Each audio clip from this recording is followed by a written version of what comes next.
This is a review of my Windows game, Chem Arcade Bonding.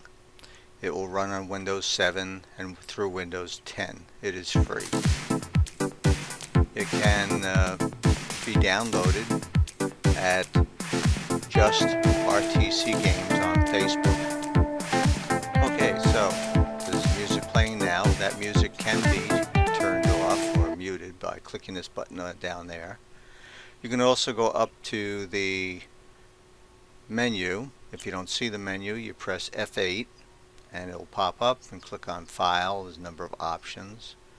Then if you go to the next thing, well, players doesn't mean anything in this case because there's only one player. If you go to Options, you'll see it says Play Music, Play Samples and Play Music, and you can toggle that on and off up there. You can also toggle between full screen. You can use Alt-Enter to do that. And this is the information that comes up when you click About. Alright,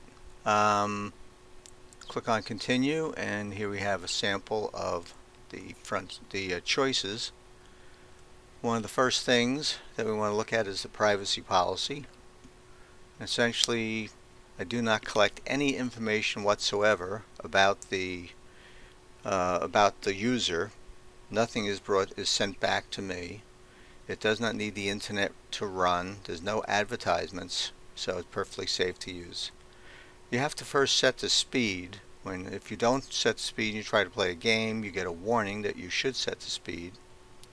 And you go and set the speed, and you can leave it at 25 if you like, or you could change it to a lower speed to make it easier, or you could raise it to a higher speed.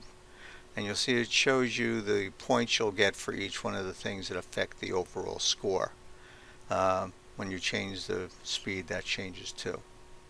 Alright, the instructions are fairly simple. There will be a definition appears at the bottom of the screen, and you will have to go through the different levels using the arrow keys to bump into the terms that match the definitions at the bottom. Hitting the baddies will cause you to lose points. There are some keyboard commands you can see here, and you can use those keyboard commands whenever you would like to use them. Alright, jumping is done with the arrow keys, and it'll make your little guy jump. Alright, so let's go take a look at one of the levels. Well, you can, before we look, you can see a list of terms here. There's a place we can study them. You want to take notes, and as you go to higher levels, there's more terms. And then finally, in the last level, level 5, there are formulas, and you have to pick the formula that matches the statement that's given at the bottom of the screen. So here we go. We got our little guy in the middle. Down the bottom it says a bond in which electrons are transferred. That, of course, is an ionic bond. So using the arrow keys, I'm going to move up there. Alright, these little blue things are ladders. Now there's no ladder top, so I have to use up arrow and right to jump up there. Now the definition has changed at the bottom. It says a bond in which electrons are shared equally. That's a nonpolar bond, so I got to go down here and drop onto that. Now we need a measure of an atom's ability to attract electrons in a bond. That's electronegativity. That was easy. A bond in which electrons are shared. That's covalent, so we up to the top. So I'm using the up arrow and the right and left arrows to jump up there. It's a little faster. And there we go, have covalent. Now the last one says bond electrons are shared unequally. That's a polar bond, but I wait for the baddie to get out of the way, and then I jump back up.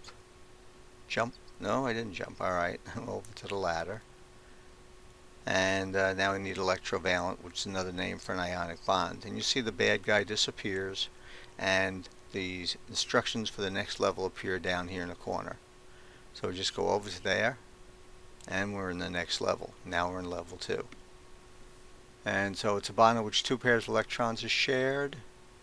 That's a double bond. And by the way, the definitions come up in random order down the bottom. When you hit escape or exit, you'll go to a report screen. Shows you the speed, shows you the final score. It also shows you the maximum score you could have gotten. If you had played multiple levels, then the maximum score, the total final score on top would be the sum of all those levels. Well, that's the game. I hope you enjoyed it, and hope you'll download it and install it. Bye for now.